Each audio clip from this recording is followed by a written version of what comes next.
Rev up your engines! Mr. Gallagher 76 says, "Hey Scotty, should I buy a Dodge Neon for $1,000?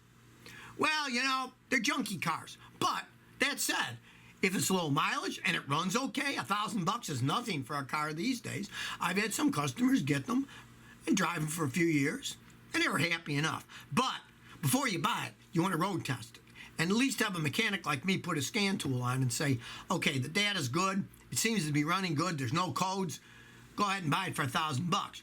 Or a mechanic like me might look at it, plug in our scan tool and say, whew, there's so many problems with this car, don't even think about buying. You want somebody to check it out first. See, with these fancy scan tools like we mechanics have, when I plug it in, my fancy scan tool is color-coded. So even though there's like 1,000 lines of data, it'll have the data green, yellow, and red. And if it's all green, it's good. Yellow means caution and red means bad. So just when we go through these 1,000 lines, we can see. If we see a lot of red, we know there's a problem. We tell, do not buy that car. You always want to do that. Danny Turner says, Scotty, I got an '02 Mustang 5-speed GT.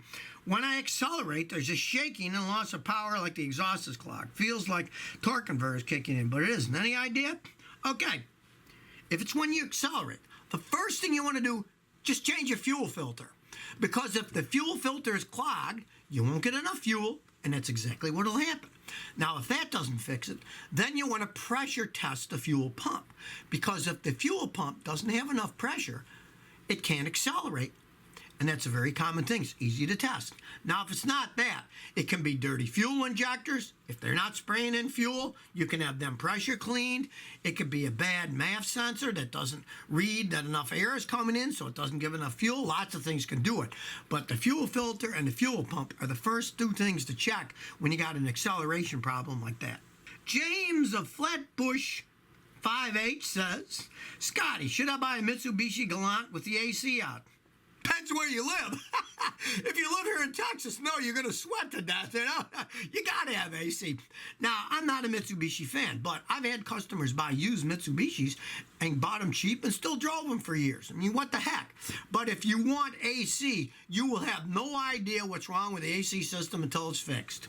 I have got a mechanic friend, well, he's dead now, but years ago, he used to make people sign a disclaimer when he worked on their AC. He made them read it and sign it, saying that AC work is very complex. You never know what's wrong with an AC system until it's analyzed, fixed, and then driven for a few weeks. And he was right, because there's so many things that can go wrong. Even if just the compressor's broken, put in a new compressor, it might have broken because the expansion valve's clogged or the condenser's clogged. And then you put a new compressor on and it still has problems. You're never going to know until the system is fixed, blows cold air, is analyzed, and then it's road tested for a couple of weeks. So, if you want AC, don't buy it. If you don't care about AC, you live in California or something, what the heck, you get a better price, go ahead and buy it. Just don't pay much for a used Mitsubishi. They aren't the greatest vehicles.